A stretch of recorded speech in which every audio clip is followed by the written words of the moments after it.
A shame can only be purged with blood. You, my son, who returned home, shall have this honor.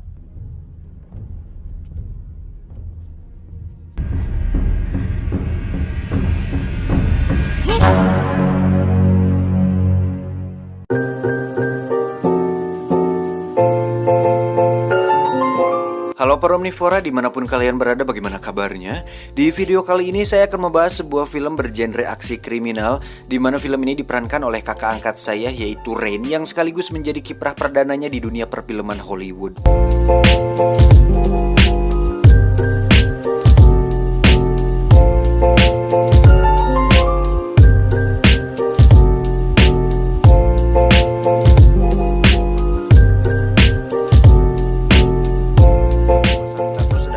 Oleh ketua geng karena dianggap tak becus memainkan jarum tato di bahunya. What the fuck? You doing it wrong.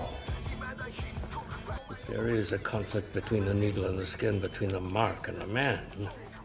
What did you just say, old man? Huh? Tiba-tiba, anggota geng lainnya datang membawa amplop berisi black sands atau pasir hitam, di mana menurut si kakek tersebut, itu merupakan sebuah kode akan terjadinya pertumbahan darah oleh sekawanan ninja. Namun justru mereka malah memperolokkan si kakek karena menganggap cerita itu hanya mitos belaka. Looks like a ninja, boss. A ninja? Dan selang beberapa detik, kengerian itu benar-benar berlaku di sana. Satu persatu tubuh anggota geng hancur berantakan bersama tebasan demi tebasan pedang ninja yang konon tajamnya melebihi lidah tetangga.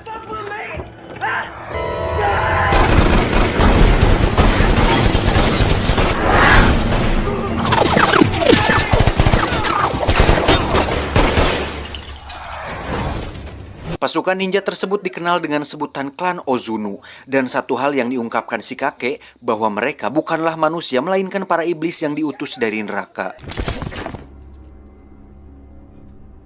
For 57 years I've told your story.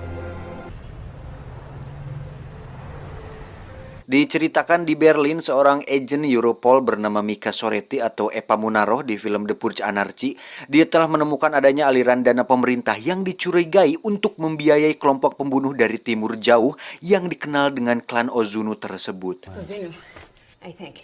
Mika mencoba menjelaskan penemuannya ini kepada atasannya yang bernama Ryan Maslow. Bahkan Mika telah mendapatkan data-data rahasia atas kebenaran aksi-aksi pembunuhan yang dilakukan kelompok tersebut. Termasuk jumlah uang senilai 100 kg emas di pasaran yang didapatkan kelompok tersebut baru-baru ini. Tepatnya sebagai bayaran pada pembantaian Yakuza di Osaka. Maslow agak sedikit apatis menanggapi informasi tentang kebenaran kelompok ini. Namun di sisi lain, Mika meyakinkan dengan data-data konkret bahwa mereka benar-benar nyata. Okay, you got me. This is interesting. The clans are real, Ryan. Scene beralih ke sebuah kios laundry masih di Berlin, di mana Raizo atau seorang ninja yang memisahkan diri dari klan Ozunu mencium keberadaan ninja lainnya yang sedang ditugaskan untuk menangkapnya. What clan are you from?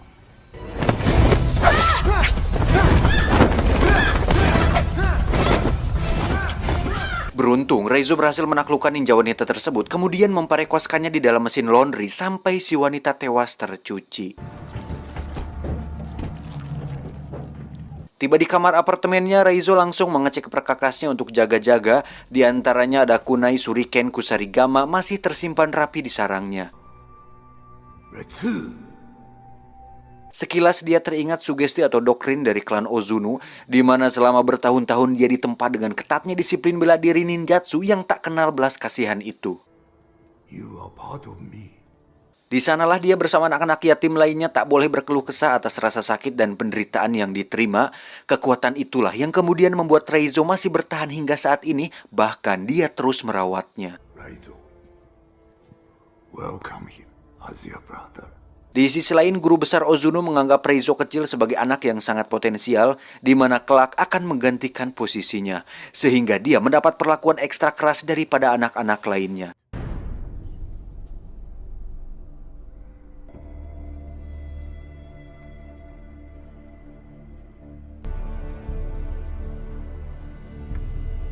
Breeds weakness. Dari sini Reizo mulai merasakan aroma kekejaman yang mencuat di sana, dan semenjak itu pula lah seseorang mulai menaruh rasa simpati terhadapnya.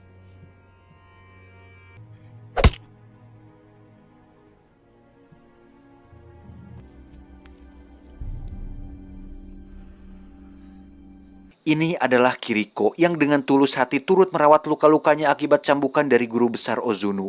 Momen itu masih hangat di bayangan Reizo.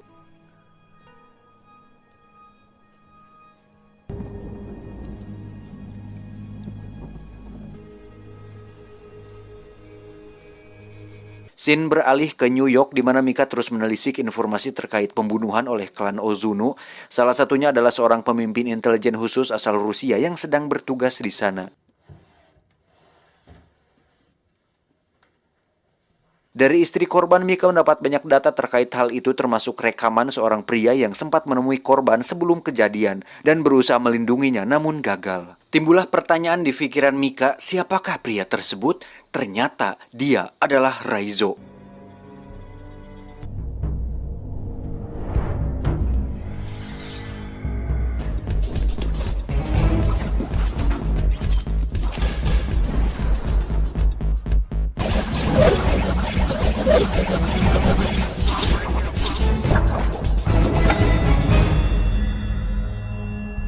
Keterlibatan Maslow pada penanganan kasus ninja yang dikenal sebagai mitos ini memancing perhatian dari pemimpin lembaganya. Bahkan mereka menganggap bahwa Maslow mengalami sedikit gangguan mental. We monitor for signs of stress, fatigue, mental exhaustion. Tetapi bagi mereka berdua, kasus ini benar-benar nyata dan harus ditangani dengan serius, meskipun risiko bahaya senantiasa mengintai mereka. And you do nothing without checking with me first. Got it? Sekilas sejarah tentang klan Ozuno atau sebuah perguruan yang tersembunyi di atas bukit bersalju di timur Asia. Mereka telah ada sejak abad ke-14, ditemukan oleh seorang penjelajah muslim yang bernama Ibnu Battuta. Beliau sempat mengambil alih fungsinya dan dijadikan sekedar perguruan seni bela diri semata. Namun di balik itu ternyata guru besar Ozuno berambisi menjadikan klan ini untuk tujuan yang lebih ekstrim. Bahkan pada abad modern ini, eksistensi mereka sangat dikenal sebagai klan pembunuh tingkat tinggi.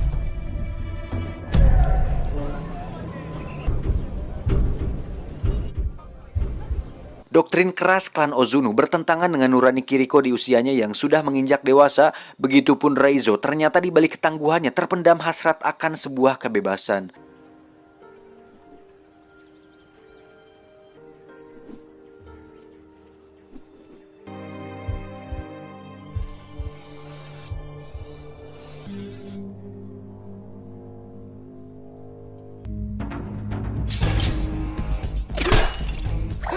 Diam-diam, Reizo merasa resah tak karuan pasca pertemuannya dengan Kiriko di taman itu. Sementara Kiriko pun merasakan keajaiban yang sama.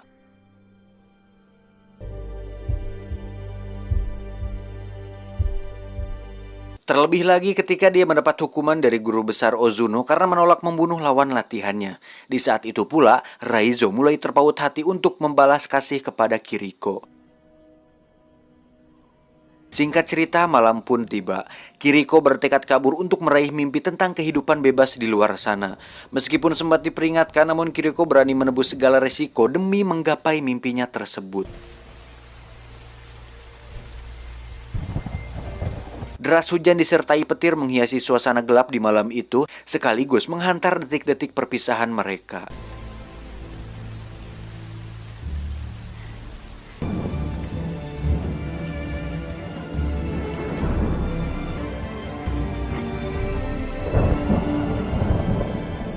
Scene kembali berfokus pada Mika yang hendak pulang ke apartemennya, namun situasi di sana berubah mencekam karena jaringan listrik di komplek tersebut tiba-tiba terputus. Rona ketakutan terlihat di sorot matanya meskipun dia tetap memberanikan diri menyusuri sisi gelap apartemennya. Suasana bertambah mencekam ketika ditemukan amplop mencurigakan yang dia sendiri sudah sangat memahami maksudnya.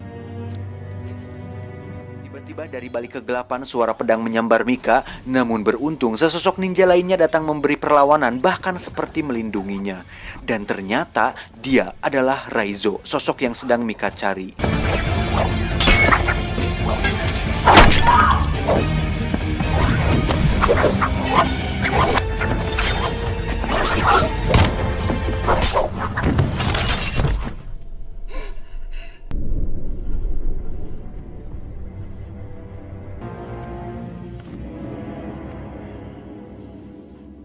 Tak lama setelah itu datanglah pasukan ninja lainnya di bawah komando Takeshi dan rupanya mereka mampu mencium arah setiap langkah kepergian Raizo sebab mereka sangat-sangat terlatih untuk itu. Weakness compels strength.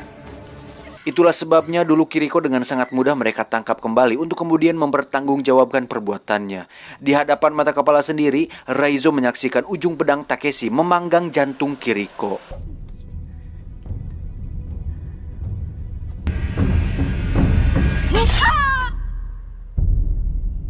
Semenjak kejadian tersebut, Raizo memilih untuk mengikuti jejak kekasihnya meskipun dia harus menjadi target buruan klan Ozuno hingga saat ini. Di sisi lain, Mika nampak belum percaya bahwa Raizo telah menyelamatkan dirinya dan memilih untuk membelot dari klan tempat di mana dia telah dibesarkan.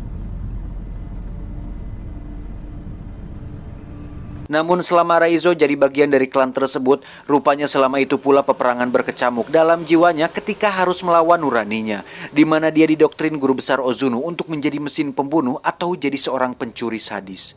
Bahkan syarat menjadi ninja sejati, dia harus mengeksekusi mati teman seklannya yang mencoba kabur. Spontan hal itu mengingatkan dia pada sosok mendiang Kiriko yang tewas di tangan Takeshi. Alhasil Raizo semakin tersulut kebenciannya sehingga dia nekat untuk menyerang balik guru besar Ozuno.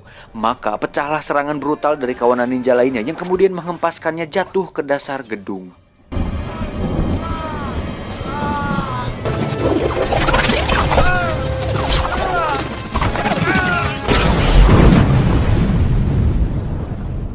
Semenjak insiden itulah kini misi Raizo adalah membalas dendam terhadap klan Ozuno.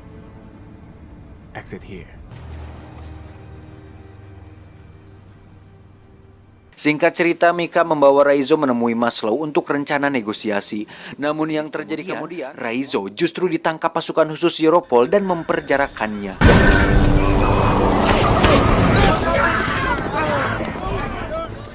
Mika sangat menyayangkan operasi tersebut karena tanpa mereka sadari situasi itu hanya akan mengundang terjadinya malapetaka oleh kawanan ninja. Namun di sisi lain, Maslow masih berada di pihak Mika dan memberinya alat pelacak untuk mendeteksi keberadaannya di situasi darurat. You switch this on, and no matter where you are, I'll find you. Sementara itu Raizo sudah mulai siuman pasca disengat tembakan listrik oleh pasukan Europol tadi, dan Mika pun mencoba menghampirinya untuk menjelaskan cerita yang sebenarnya. I'm sorry, I didn't know about any of this. I know. Namun Raizo mengatakan bahwa sekarang sudah terlambat karena sebentar lagi pasukan Ozuno akan tiba di sana. It's too late. Tak berselang lama, situasi di sana menjadi sangat mencekam ketika personel Europol tiba-tiba berguguran setelah diserbu bayangan hitam yang tak diketahui jumlahnya.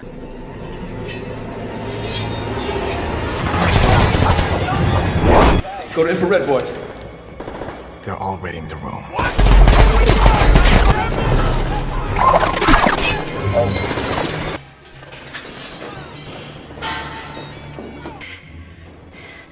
I like him way more. Sementara Mika pun harus berpacu dengan waktu untuk melepas jeratan rantai dari tubuh Raizo. Bersama itu pula serangan dari kegelapan datang secara tiba-tiba. Beruntung Raizo berhasil melumpuhkannya dan segera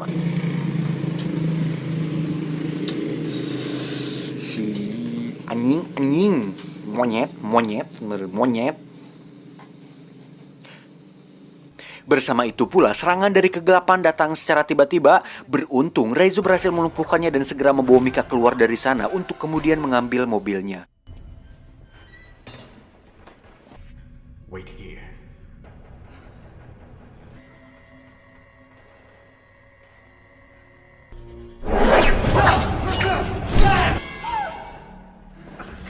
Let's go. Sedangkan Raizo sendiri harus berhadapan langsung dengan Takeshi dan puluhan ninja lain, di mana dia hanya menggunakan Kusarigama sebagai senjata andalannya. Dan sejauh itu dia masih dapat mengimbangi mereka.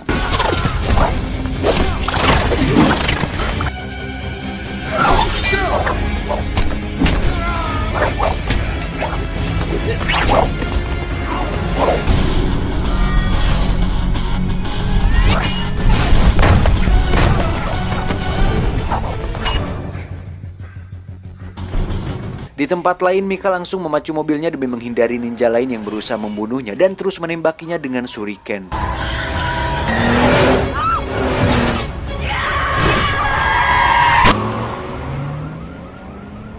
Sementara dengan sisa kekuatan yang ada, Raizo kelihatan masih terus membasmi satu persatu dari pasukan Takeshi dan kemudian mengajak lari mereka melompati gedung tinggi dengan gaya lompatan khas ninja.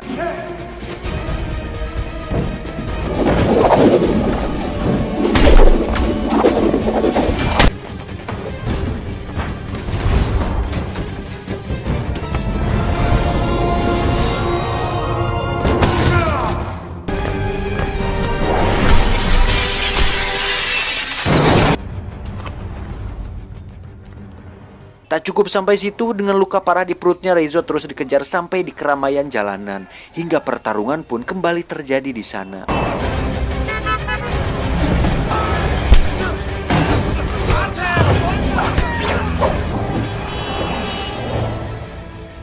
Tak lama kemudian, Takeshi datang dengan ambisi untuk segera membunuhnya. Namun beruntung, Mika datang di saat tepat untuk menyelamatkannya.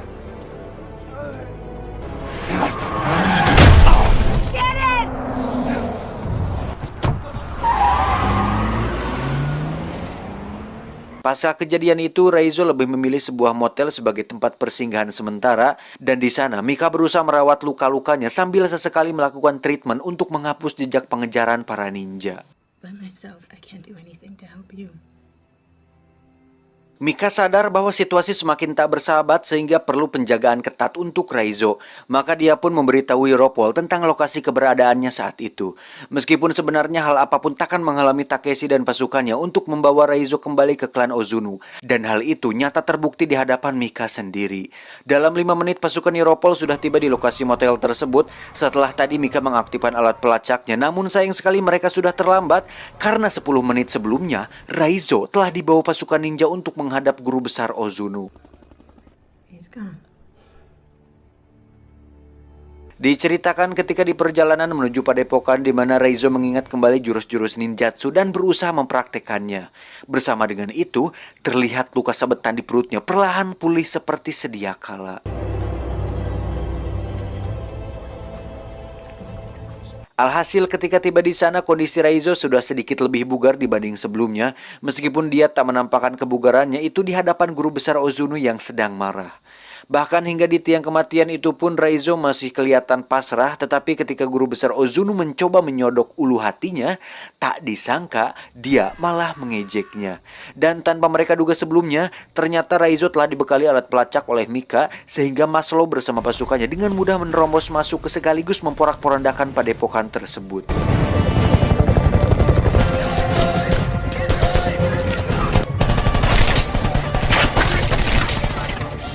Dengan sigap, Mika langsung memotong tali pengikat tubuh Raizo dan melepaskannya pergi menembus kobaran api akibat ledakan. Sementara bagi Raizo sendiri, inilah saatnya untuk menghempaskan segala kebenciannya terhadap Takeshi.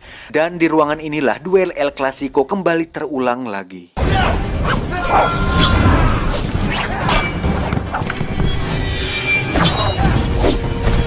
Empat orang ninja membantu Takeshi untuk melumpuhkan Raizo, namun faktanya skill di atas rata-rata membuktikan bahwa teknik ninjatsu yang dimiliki Raizo selama ini masih tetap jauh mengungguli mereka.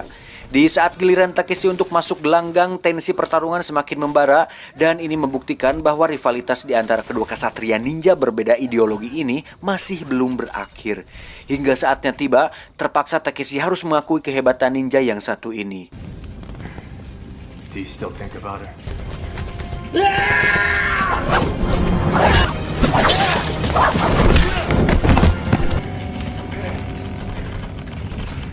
Situasi di halaman padepokan masih bising dengan suara tembakan. Tentunya korban terbanyak adalah dari klan Ozunu sendiri. Sementara Raizo sudah memasuki kamar keramat tempat di mana guru besar Ozunu bersemedi. Beg your father for forgiveness.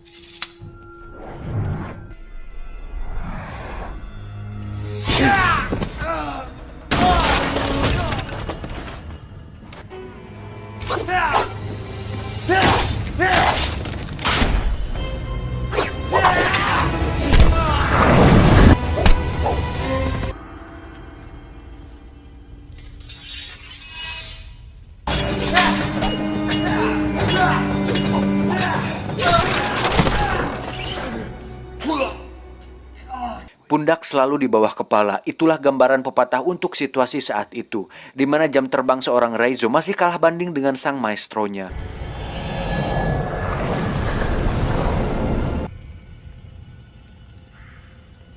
Hal itu terbukti ketika guru besar Ozuno dapat dengan mudah mengelabui pandangan mata Raizo. Meskipun setelah itu Raizo mampu memulihkan kembali keseimbangan emosinya hingga pertarungan pun berlangsung sepadan.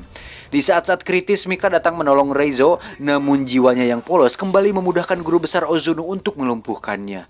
Tak diduga momen itu ternyata telah membangkitkan inti kekuatan Ozuno yang dimiliki Raizo, sehingga akhirnya sang maestro Ozuno tumbang di tangan anak asuhnya sendiri.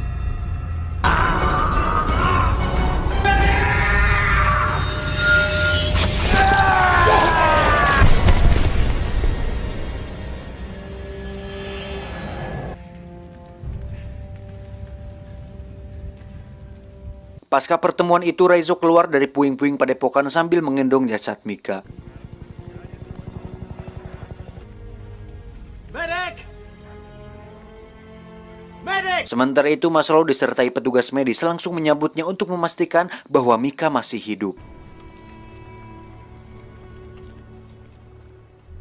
Diceritakan beberapa saat kemudian ketika Raizo tengah mengulas kembali kenangan indah di taman itu,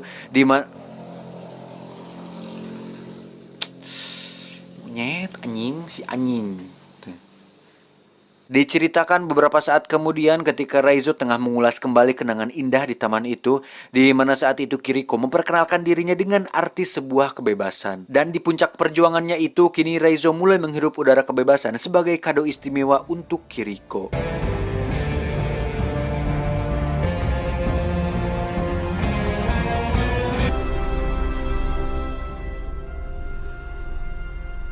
Tamat ending yang poin yang saya kira anggap penting di dalam film ini adalah sekuat-kuatnya doktrin untuk sebuah kejahatan tak akan mengalahkan niat baik seseorang untuk melawannya.